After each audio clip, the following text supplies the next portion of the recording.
আমরা কেন আল্লাহকে দেখতে পাই না? মানুষের পক্ষে কি আল্লাহকে দেখা সম্ভব? আসসালামু আলাইকুম ওয়া রাহমাতুল্লাহ। প্রিয় দর্শক, আজকে আমরা আল্লাহকে কেন দেখা যায় না এবং মানুষের পক্ষে আল্লাহকে দেখা সম্ভব কি না এ বিষয়ে আল কোরআন, বিশুদ্ধ হাদিস এবং বিজ্ঞানের আলোকে বিস্তারিত আলোচনা করার চেষ্টা করব ইনশাআল্লাহ। প্রিয় দর্শক, আল্লাহ তাআলার দিদার প্রতিটি মুমিনের চির আকাঙ্ক্ষার বিষয়। সবাই আমরা সচক্ষে আল্লাহকে দেখতে চাই।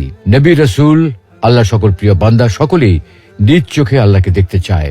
যে আল্লাহর জন্য এত সিজদা, এত আনুগত্য, এত ভালোবাসা, সেই আল্লাহকে না দেখতে চায় কে? তাই মুসা আলাইহিস সালাম নিজ চোখে আল্লাহকে একটি বার দেখার আকুতি জানিয়েছিলেন। কিন্তু মুসা আলাইহিস সালামের মতো জলিলুল কদর রাসূলের পক্ষে আল্লাহকে দেখা সম্ভব হয়নি। আমাদের প্রিয় নবী মুহাম্মদ সাল্লাল্লাহু আলাইহি ওয়াসাল্লামের অন্তরেও আল্লাহকে দেখার ভীষণ আকুতি ছিল, কিন্তু সাইয়্যিদুল আম্বিয়ার পক্ষেও আল্লাহকে দেখা সম্ভব হয়নি। বস্তুত দুনিয়াতে কারো পক্ষেই আল্লাহকে দেখা সম্ভব নয়।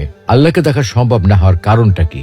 প্রিয় দর্শক, এই পৃথিবী এবং মহাবিশ্বে বাস্তবে যা কিছু আছে, যে সকল পদার্থ এবং শক্তি আছে, যেগুলোর অস্তিত্ব বাস্তবে বিদ্যমান আছে, আমরা কিন্তু সেগুলোর সবকিছু চোখে দেখি না। অথচ সেগুলো বাস্তব সত্য এবং সেগুলোর উপস্থিতির কারণে আমাদের শরীর ও জীবন নানাভাবে প্রভাবিত হয়। কিন্তু তারপরেও আমরা সেগুলো দেখতে পাই না, কারণ রিয়েলিটি বা বাস্তব জগৎ শুধুমাত্র আমাদের পঞ্চ ইন্দ্রিয়ের মধ্যে সীমাবদ্ধ নয়।